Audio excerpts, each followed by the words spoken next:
first half, how did you feel like you guys played? It seemed like there were a couple of explosive plays, but overall, how did you feel like the defense was playing at that point? Not the first drive at all. You know, we ended up giving up, I think, 3 or 4 third down conversions on the first drive, leading to a touchdown. And, you know, I think there were a few times after that in the first half that I think our guys started to respond and play better, but you can't start the game like that. And so I thought that our team needed that to start from us. You know, I think we started, it was a 3rd and 6, 3rd and 7, and just didn't execute on the play to stop it. And, you know, we really never stopped it on that drive. So but we go to halftime, 14, whatever it is, and got a chance, and we come out in the second half, and there's a sudden change, and we took a good step the week before in those opportunities, and they hit a 1-on-1 and executed. Hats off to them, but you know, the teams that win make those plays, and the teams that lose don't. We got to do a better job of making them. Chris? On the stretch, as the scoreboard got wider between the two, how concerned were you about the defense playing, like the scoreboard reflecting, instead of just going and playing the next play? I mean, I'm not naive to think the scoreboard doesn't get into people's minds, but you try not to coach that way, you know, and so, you know, it's discouraging when, you know, you get down, and you don't want it to be that way, but, you know, you try to inspire them every minute, you know, whether you're trying to get them back to center when you're doing well, or you're trying to regroup and make sure that you get focused on the important things when you're down. And so, you know, just got to be better than that. But definitely frustrating when you see the score the way it got to be in the second half. Jordan? Coach, they hit 2 pretty wide open plays right up the middle on the pass, one with the flea flicker, one just seemed like a bust. What happened on those 2 plays? I mean, the flea flicker was just what it is. You know, they handed the ball off, he went to the line of scrimmage, and we got uneasy with our eyes and jumped it, and so you know that's what happens. And so that was a huge play. You know, that was one of the touchdowns. And you know, the other one that you're talking about, just we got too quick with our eyes off of a route, and thank goodness the mistake was not that it was made, but you know, after that play we created a blocked field goal, which helps, but it doesn't minimize the mistake, because that's field position. Now, you know, those are the 2, you know, those 2 plays in that first half were big plays, and obviously something that we try to get cleaned up ASAP. And you know, both times when it happened, there was, Coach, I understand, I made that mistake, but you can't make them, and so I gotta constantly find ways to rep those plays in different ways, and you know, but there's got to be some ownership of the players as well, and there was. Brendan? They were able to hit a few successful plays on 3rd and long, and that's something you guys strive to get, and you've been working on it throughout the season. Is there a common thread, common denominator, why that hasn't been as sharp of an area as you would maybe like it to be this year? No, there's not a common, you know, there was, we'd address it ASAP. Working on, I mean, on that first drive, you know, those play, they'd run numerous amount of times out of different sets, and they gave it to us, and we just didn't make the play. We didn't see it fast enough. And then, you know, credit to the quarterback on one of those 3rd downs in that first drive, we got out of the pocket, and then when he got out of the pocket, we took our eyes off of the guy and went to the quarterback, and he found an open ball. The other 2 were 3rd and shorts that they converted. You know, that was in that first drive. You know, the rest of the game, I mean, they go 4 for 4 on 3rd downs in the first drive. We were a little bit better as the game went on, but still not good enough, right? And one of the plays that he went to on when we got our eyes off of 3 down the seam was a 3rd long as well, on an empty set. So we're definitely working to make sure that that doesn't happen. And you know, we were making some strides, and everything is in everything. You know, we took a step back in the moment on certain plays, but I trust that I'll get it fixed, and you know, players are creating some ownership as well. It seems like, and I can't get into the X's and O's of it, but it seems like you guys have tried some different things defensively throughout the course of the year in terms of coverage. And at what point, like, do you run out of things to keep trying? And what like, how, going back to 3 years ago, one of the things you complimented Coach Norvell with was not really changing, like when the team started 0-4, he stayed, can you do that when, you're 5 years into a program, or do you have to look to keep changing things up? Yeah, well, I think, not going back and saying what I think you meant about when I complimented Mike, I think that wasn't, perceived, that was me just talking about him every day and how he acts and the structure he provides and the consistency he provides. I think schematically you always have to be open to, doing different things. Now there's certain things that you can't get away from fundamentally. I think you're always trying, different things, and you're trying to get guys, and because we all want guys to play fast, right? That's the company line that every program says. But playing fast in one call that has a weakness that everybody's doing doesn't really help that, right? So you need to find ways as a coach to maybe adjust. Okay, we've been playing it like this.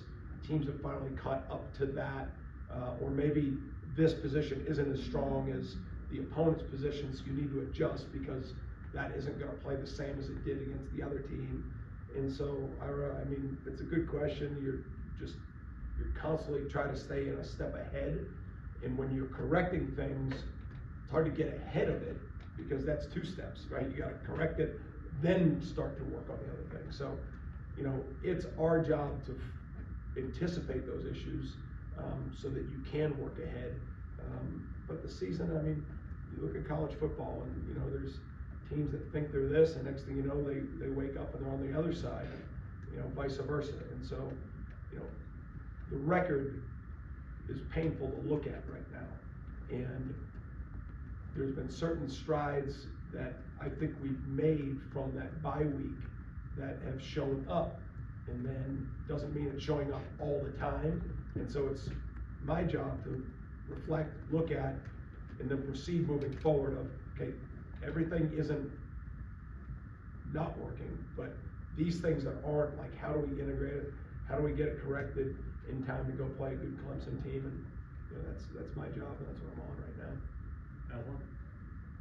After the game, I think Coach Lashley said on the first touchdown to their tight end, there was some sort of package they brought in terms of getting you guys to match personnel with some that you thought he saw from you guys. You talking about halftime in the second half? First half, I think.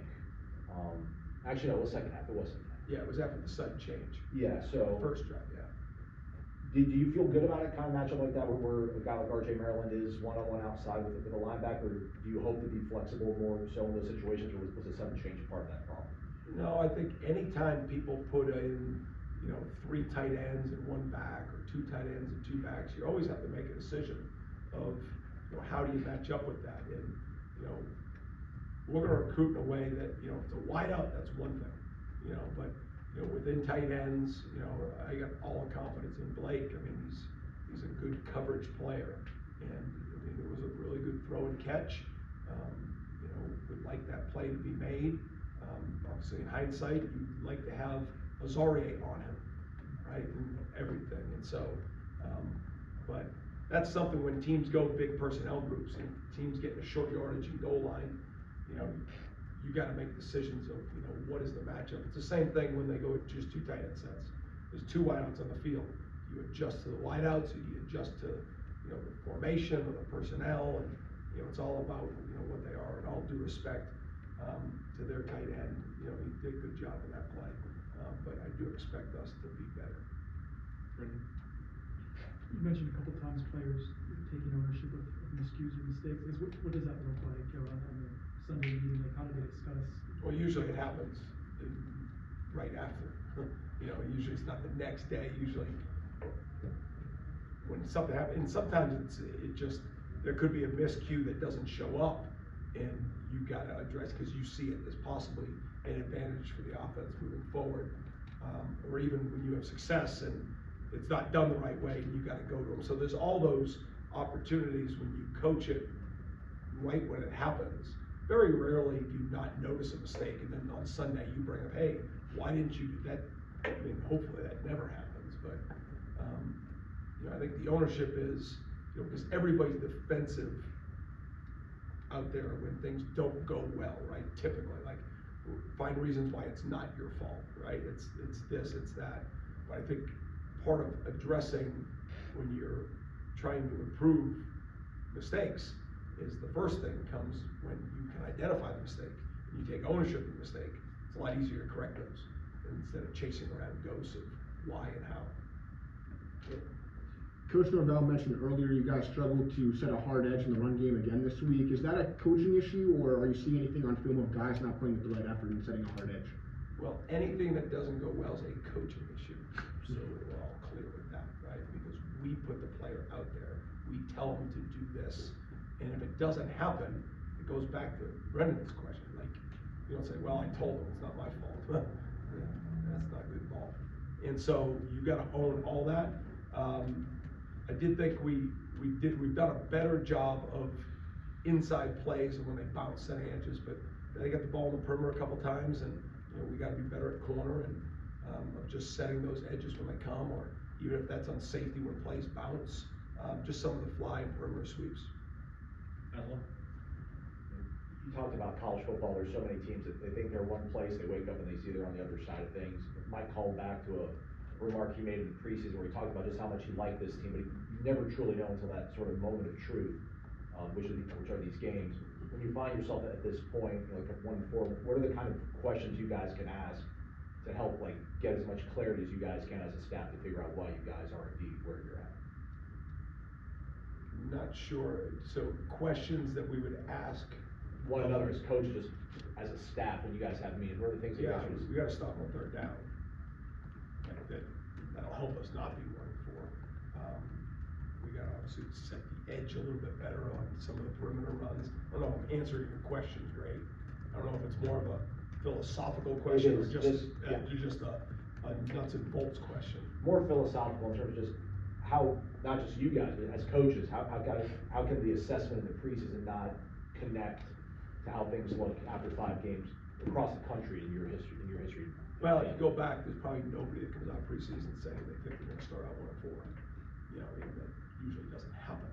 I think importantly, trying to find what your strengths are, going into each week, and then trying to play to those strengths, I think is probably a very valid way to look at it.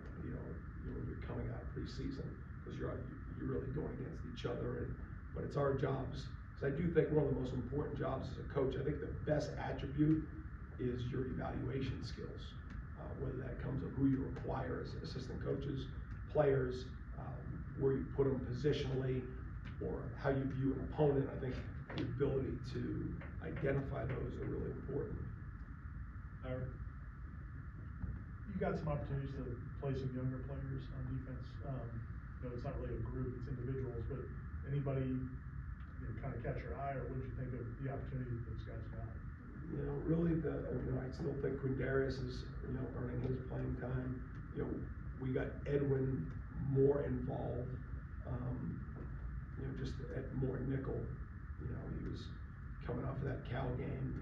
We keep giving him more and more. So that will continue because, he's been somebody that he's earned more opportunities. But as you've given to him, you've seen his preparation in his mindset or connectiveness to what's going on even elevate more, which is really the way you want it to look, right? But things are going to happen. Like in the game, they hit him on one ball, which is it's part of playing DB, right? I mean, the ball's going to come your way, and it's a make or break type of situation. But Ed and really. There was nobody in this game that we said, okay, this guy's going to play more. It's been Juice, it's been obviously Blake at linebacker, it's been Quinn, it's been Ed, it's been Conrad. Jabril Rawls showed up on special teams, and he's been getting a little bit more activity. And then Byron went down in the game, so Hester kind of gave that fourth DN role a little bit. So that would really be the only one that played a little bit more of a role than he had the first couple weeks. I'm going to add something for the last one. Is there anything that you guys can kind of pinpoint about Cade Klubnik and just how far seemingly he's come in one season and how much more dangerous that offense seems this year as opposed to last year? Yeah. I mean, I thought last year he was a talented player, quick release, good mover. pretty accurate with the football. I think he's really stayed away from turning the ball over this year, which has helped him. You know, they had some exchange issues last year. Those aren't showing up as much, which has helped them hold on the ball. And, you know, they've been the first game was not what they wanted, but they've been on a roll since, especially offensively, doing a really good job. And it starts with him.